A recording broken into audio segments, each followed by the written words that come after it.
Hi hello എല്ലാവർക്കും നമസ്കാരം. നമ്മുടെ പുതിയൊരു വീഡിയോയിലേക്ക് സ്വാഗതം. അപ്പൊ ഞാൻ ലാസ്റ്റ് ചെയ്ത വീഡിയോ എല്ലാവരും കണ്ടു കാണുമെന്ന് വിശ്വസിക്കുന്നു. നല്ലൊരു റെസ്പോൺസ് ആയിരുന്നു കേട്ടോ ആ വീഡിയോക്ക്.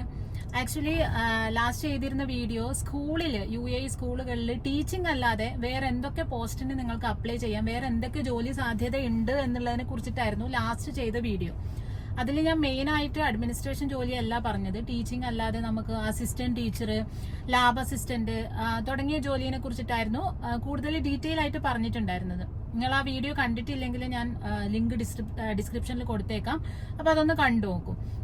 ഓക്കെ, അപ്പോ അതിന് നല്ലൊരു റെസ്പോൺസ് ആയിരുന്നു ഞാൻ പറയാൻ കാരണം, ആൾക്കാർക്ക് ടീച്ചിങ് മാത്രമല്ല പ്രിഫറൻസ് എന്ന് ആ വീഡിയോ ചെയ്തപ്പോൾ മനസ്സിലായി. സ്കൂളിലൊരു ജോലി, ഞാൻ നേരത്തെ വീഡിയോയിൽ പറഞ്ഞ പോലെ തന്നെ അതിനുള്ള കാരണങ്ങൾ മേ ബി സ്കൂളിന്റെ ടൈമിങ്ങും, പിന്നെ നമുക്ക് ഇടയ്ക്കിടയ്ക്ക് കിട്ടുന്ന വെക്കേഷനും, സമ്മർ വെക്കേഷൻ നമുക്ക് 2 മാസം ഉണ്ട് തുടങ്ങിയ കാര്യങ്ങളൊക്കെ കൊണ്ട് തന്നെയായിരിക്കണം ആൾക്കാർ സ്കൂൾ ജോലി പ്രിഫർ ചെയ്യുന്നത്. അപ്പോൾ പലർക്കും ഇപ്പോൾ വരുന്ന ഒരു പ്രശ്നം എന്ന് പറഞ്ഞാൽ എല്ലാവരും BEd ക്വാളിഫൈഡ് അല്ല, അല്ലെങ്കിൽ ഒരു ടീച്ചിങ് ക്വാളിഫിക്കേഷൻ ഇല്ല.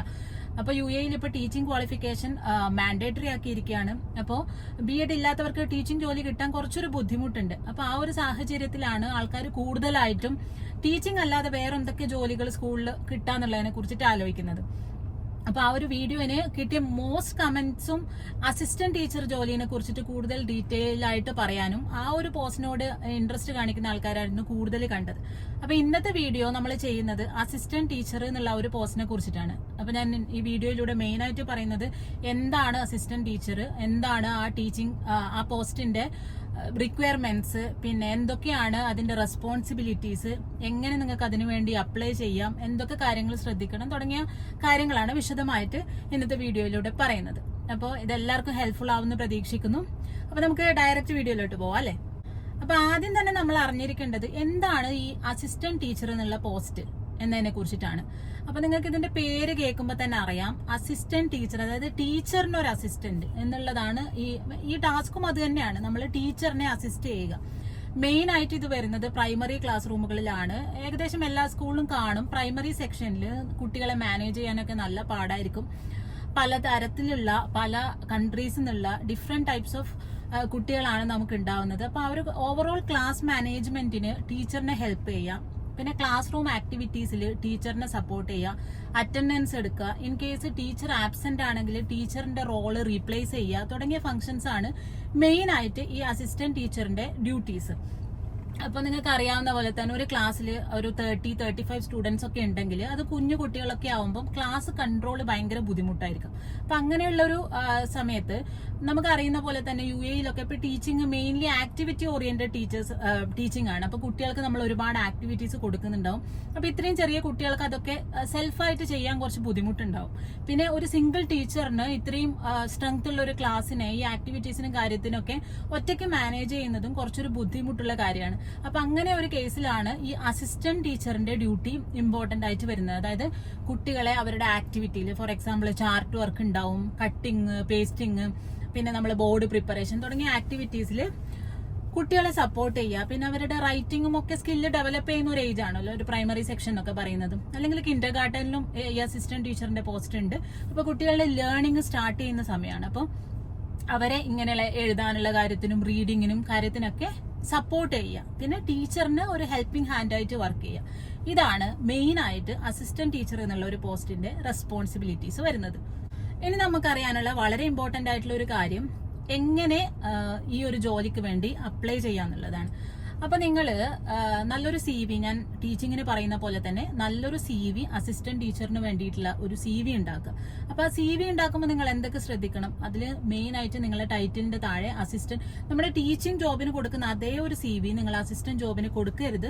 നിങ്ങൾ ടീച്ചിങ് അല്ല അസിസ്റ്റന്റ് ടീച്ചിങ് ആണ് പ്രിഫർ ചെയ്യുന്നതെങ്കിൽ അതിനു വേണ്ടി ഒരു സെപ്പറേറ്റ് CV ഉണ്ടാക്കണം, കഴിഞ്ഞ വീഡിയോയിൽ പറഞ്ഞ പോലെ തന്നെ. അപ്പോൾ അതിൽ നിങ്ങളുടെ റെസ്പോൺസിബിലിറ്റീസ്, അതല്ലെങ്കിൽ നിങ്ങളുടെ കഴിവുകൾ എന്തൊക്കെയാണെന്ന് നിങ്ങൾ സ്കിൽസ് നിങ്ങൾ കൊടുക്കൂലോ. അപ്പോൾ അതിൽ മെയിനായിട്ട് കൊടുക്കേണ്ട സ്കില്ല്, നിങ്ങൾ മറ്റുള്ളവരോടായിട്ട് നിങ്ങൾ കോപ്പറേറ്റ് ചെയ്യുന്ന രീതി, അല്ലെങ്കിൽ നിങ്ങൾക്ക് ഒരു ടീമായിട്ട് വർക്ക് ചെയ്യാനുള്ള നിങ്ങളുടെ നിങ്ങളുടെ കഴിവുകൾ, അതൊക്കെയാണ് മെയിൻ ആയിട്ട് നിങ്ങൾ അതിൽ ഹൈലൈറ്റ് ചെയ്തിരിക്കുന്നത്. കാരണം ഇതൊരു സപ്പോർട്ടീവ് റോളാണ്. അപ്പൊ നിങ്ങൾക്ക് എത്രമാത്രം ഒരു ടീമുമായിട്ട് വർക്ക് ചെയ്യാൻ പറ്റും, എത്രത്തോളം മറ്റുള്ളവരെ സപ്പോർട്ട് ചെയ്യാൻ പറ്റും, പിന്നെ കുട്ടികളുമായിട്ട് നിങ്ങൾക്ക് എത്രത്തോളം ഇടപഴകാൻ പറ്റും, അങ്ങനെയുള്ള നിങ്ങളുടെ സ്കില്ലൊക്കെ വേണം നിങ്ങൾ നിങ്ങളുടെ ഈ ഒരു CV-യിൽ ഹൈലൈറ്റ് ചെയ്ത് വെക്കാൻ വേണ്ടിയിട്ട്. അപ്പോൾ ആ ഒരു രീതിയിൽ ഒരു CV ഉണ്ടാക്കാം നിങ്ങൾക്ക്. പിന്നെ അതിലെന്തെങ്കിലും ഒരു എക്സ്പീരിയൻസ് ഉണ്ടെങ്കിൽ അതും കാണിക്കാം. പിന്നെ അങ്ങനെയുള്ള കാര്യങ്ങളൊക്കെ കാണിച്ചിട്ട് നിങ്ങൾ നല്ലൊരു CV ഉണ്ടാക്കുക. എന്നിട്ട് സ്കൂൾ സൈറ്റുകളിൽ പോവുക, അവിടെ നിങ്ങൾക്ക് കാണാൻ പറ്റും അസിസ്റ്റന്റ് ടീച്ചർ എന്നുള്ള പൊസിഷൻ ഓപ്പൺ ആയിരിക്കും.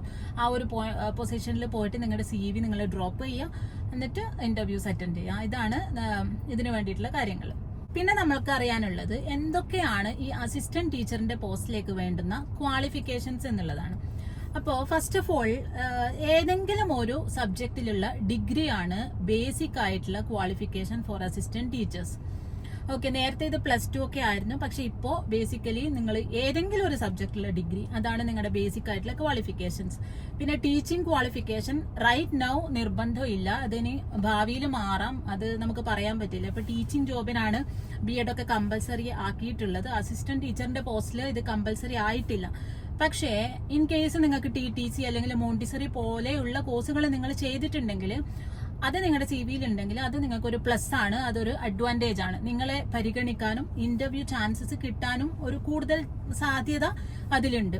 പിന്നെ കുട്ടികൾക്ക് വേണ്ടി കുട്ടികളെ ടേക്ക് കെയർ ചെയ്യാൻ പറ്റുന്ന രീതിയിലുള്ള എന്തെങ്കിലും ഒരു കോഴ്സ് നിങ്ങൾ ചെയ്തിട്ടുണ്ടെങ്കിൽ അതൊരു എക്സ്ട്രാ അഡ്വാൻറ്റേജ് ആയിട്ട് നിങ്ങൾക്ക് നിങ്ങളുടെ CV-യിൽ കാണിക്കാൻ പറ്റുന്നതാണ്. അതല്ലാതെ ഒരു ടീച്ചിങ് ഡിഗ്രി മാൻഡേറ്ററി അല്ല.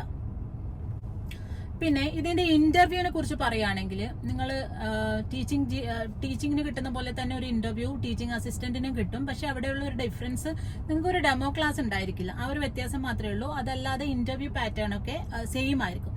അതിൽ കൂടുതലും നിങ്ങളോട് ചോദിക്കുന്നത് ഇതുപോലെ സൈക്കോളജിക്കലി ആയിട്ടുള്ള ക്വസ്റ്റ്യൻസ് ഒക്കെ ആയിരിക്കും. അതായത് ഫോർ എക്സാമ്പിൾ, ഒരു കുട്ടി ക്ലാസ്സിൽ പെട്ടെന്ന് എന്തെങ്കിലും ഇതായി ഫെയിന്റ് ആയിപ്പോയി, അല്ലെങ്കിൽ എന്തെങ്കിലും പറ്റി.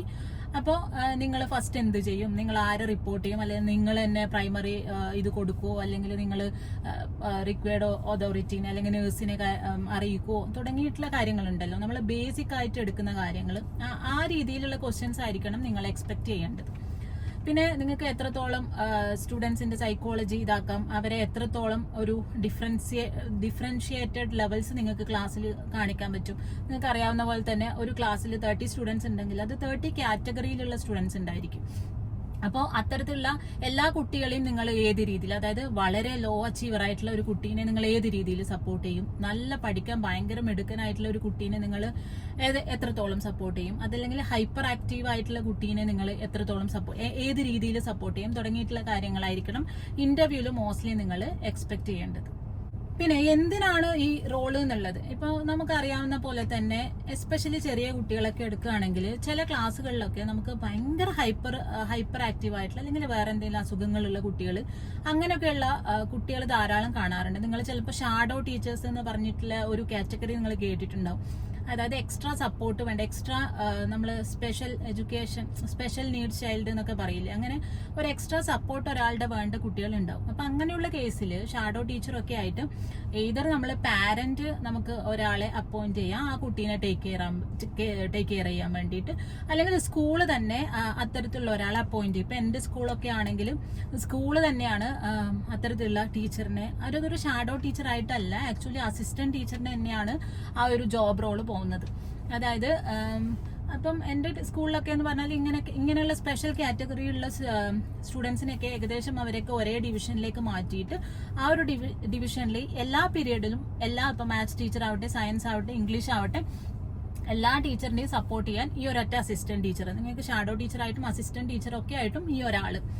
അപ്പോൾ അതിൽ മെയിനായിട്ട് നമ്മൾ കാണുന്നത് കുട്ടികൾ ഭയങ്കര ഹൈപ്പർ ആയിട്ടുള്ള കുട്ടികളുണ്ടാവും. ചിലപ്പോൾ ആദ്യത്തെ 1-2 പീരീഡൊക്കെ അവർ പിന്നെയും ഒന്ന് കാമായിട്ട് അടങ്ങിയിരിക്കും. പിന്നെ ഒരു ബ്രേക്ക് ഒക്കെ കഴിഞ്ഞാൽ ഭയങ്കര ഹൈപ്പർ ആക്ടിവിറ്റീസ് ആയിരിക്കും കുട്ടികൾ കാണിക്കുന്നത്. അപ്പോൾ ടീച്ചറിന് ഇത് കൺട്രോൾ ചെയ്യാനും ഒരേ സമയം പഠിപ്പിക്കാനും അവരെ ഓവറോൾ കൺട്രോൾ ചെയ്യാനും ഒക്കെ ഭയങ്കര ബുദ്ധിമുട്ടായിരിക്കും. അപ്പോൾ ഞങ്ങളുടെ സ്കൂളിലൊക്കെ അസിസ്റ്റന്റ് ടീച്ചർ വന്നപ്പോൾ തന്നെ കുട്ടികളായിട്ട് ഭയങ്കര ഫ്രണ്ട്ലി ആയ രീതിയിലാണ് അവർ ഇടപഴകുന്നതും. അപ്പോൾ അവർ കുറച്ചൊന്ന് കാമായി അവരെ ഒന്ന് ക്ലാസ്സിനെ ഓവറോൾ ഒന്ന് അച്ചടക്കത്തിൽ ഇരുത്താൻ, അതാണ് അതാണ് മെയിൻ ആയിട്ട് ഈ അസിസ്റ്റന്റ് ടീച്ചർ ചെയ്യേണ്ടുന്ന ഒരു കാര്യം. പിന്നെ എല്ലാവരും എപ്പോഴും കൂടുതൽ അറിയാൻ ആഗ്രഹിക്കുന്ന ഒരു കാര്യം, എത്ര സാലറി നിങ്ങൾക്ക് ഈ ഒരു പോസ്റ്റിന് എക്സ്പെക്ട് ചെയ്യാന്നുള്ളതാണ്.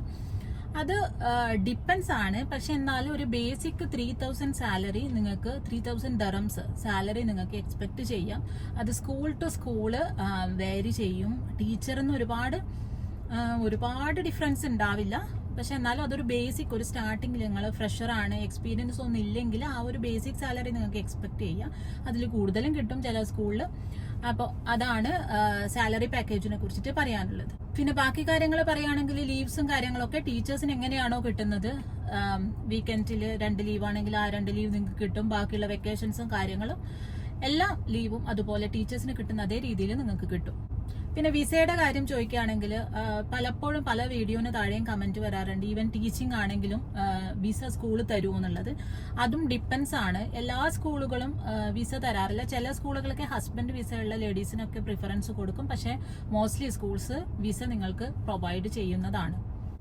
അപ്പൊ ഇത്രയൊക്കെയാണ് മെയിൻ ആയിട്ട് ഈ ഒരു പോസ്റ്റിനെ കുറിച്ചിട്ട് പറയാനുള്ളത്. ഞാനൊന്നും വിട്ടുപോയിട്ടില്ല എന്ന് വിചാരിക്കുന്നു. എന്തെങ്കിലും ഞാൻ വിട്ടുപോയിട്ടുണ്ടെങ്കിൽ താഴെ ഒന്ന് കമന്റിൽ എന്നെ ഓർമ്മിപ്പിക്കും, ഞാൻ അടുത്ത വീഡിയോയിൽ പറയാം. പിന്നെ മാത്രമല്ല, ഞാൻ ഒരുപാട് കമന്റ്സ് കണ്ടിട്ടുണ്ടായിരുന്നു. അതായത് നല്ല ഹൈലി ക്വാളിഫൈഡ് ആണ്, ലൈക്ക് പോസ്റ്റ് ഗ്രാജുവേഷൻ ഉണ്ട്, അല്ലെങ്കിൽ അതിന്റെ അപ്പുറം വേറെ എന്തെങ്കിലും ഉണ്ട്, പക്ഷെ BEd ഇല്ല, എനിക്ക് അസിസ്റ്റന്റ് ടീച്ചർ ആയിട്ട് അപ്ലൈ ചെയ്യാൻ പറ്റുമോ എന്നുള്ളത്. ഓഫ് കോഴ്സ് നിങ്ങൾക്ക് അസിസ്റ്റന്റ് ടീച്ചർ ആയിട്ട് അപ്ലൈ ചെയ്യാൻ പറ്റും. എനി ഡിഗ്രി, ഞാൻ പറഞ്ഞ പോലെ ഏതെങ്കിലും ഒരു സബ്ജക്റ്റിൽ ഡിഗ്രി ഉണ്ടായാൽ മതി. പക്ഷെ പേഴ്സണലി എന്നോട് ചോദിക്കുകയാണെങ്കിൽ നിങ്ങൾ ഇത്രയും ക്വാളിഫിക്കേഷൻ ഒക്കെ ഉള്ള ആൾക്കാരാണെങ്കിൽ അസിസ്റ്റന്റ് ടീച്ചറിന്റെ പോസ്റ്റ് അതിനേക്കാളും ബെറ്റർ ആയിട്ടുള്ള പോസ്റ്റ് നിങ്ങൾക്ക് കിട്ടും എന്നുള്ള രീതിയിലാണ് ഞാൻ പറയാം. പക്ഷെ അത് ഓരോരുത്തരുടെയും ചോയ്സ് ആണ്. അപ്പൊ എന്തായാലും ഈ ഒരു വീഡിയോ ഹെൽപ്ഫുൾ ആയിരിക്കും എന്ന് വിചാരിക്കുന്നു. നിങ്ങൾക്ക് ഏകദേശം അസിസ്റ്റന്റ് ടീച്ചറിന്റെ ഓവറോൾ ഒരു ഐഡിയ കിട്ടിയിട്ടുണ്ടാവും എന്ന് വിചാരിക്കുന്നു. അപ്പോൾ എന്താണ് അടുത്ത ടോപ്പിക്ക്, എന്തിനെ കുറിച്ചിട്ട് വീഡിയോ ചെയ്യണമെന്ന് ഒന്ന് കമന്റ് ചെയ്താൽ നല്ലതായിരുന്നു. അപ്പോൾ അതിനനുസരിച്ച് നമുക്ക് വീഡിയോസ് പ്ലാൻ ചെയ്യാമല്ലോ. അപ്പോൾ ഓക്കെ, ടേക്ക് കെയർ. നമുക്ക് അടുത്ത വീഡിയോയിലൂടെ കാണാം. Bye bye.